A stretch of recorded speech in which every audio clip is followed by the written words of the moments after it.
So whatever reason, oh, by the way, Ed over here at Figure Repair. So for whatever reason, we've been talking about ball joints lately, and we have this question here saying, "Hey, what about Moog?"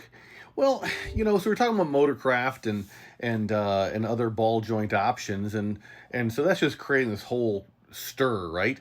So we have seen a tremendous number of failures with the Moog product.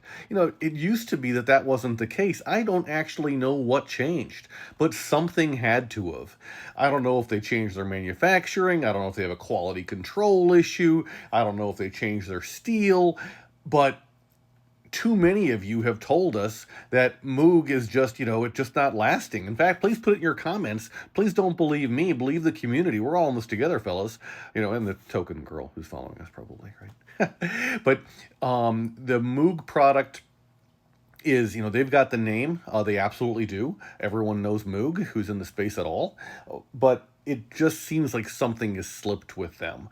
And I don't know what it is. I don't know why it is. It happens to a lot of brands. It does, and they just get too big for their britches, I suppose, and they make some changes. This is not limited to Moog.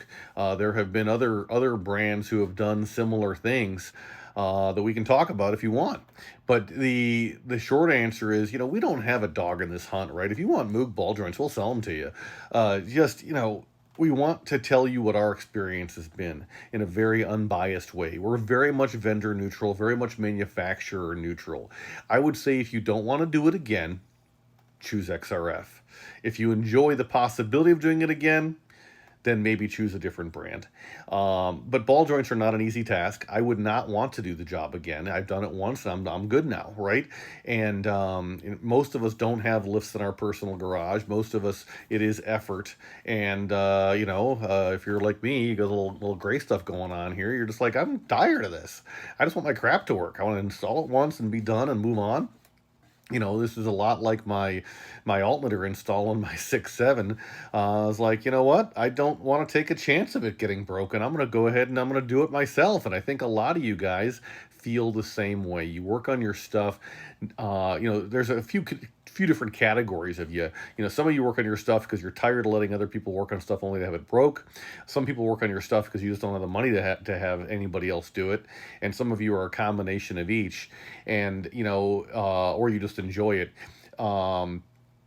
But regardless, very few of us want the downtime. Very few of us relish the downtime, which is why we're all about, hey, when you're doing this, think about doing that. And down that path, I will tell you that if you're doing ball joints, really seriously evaluate if you want to stop there.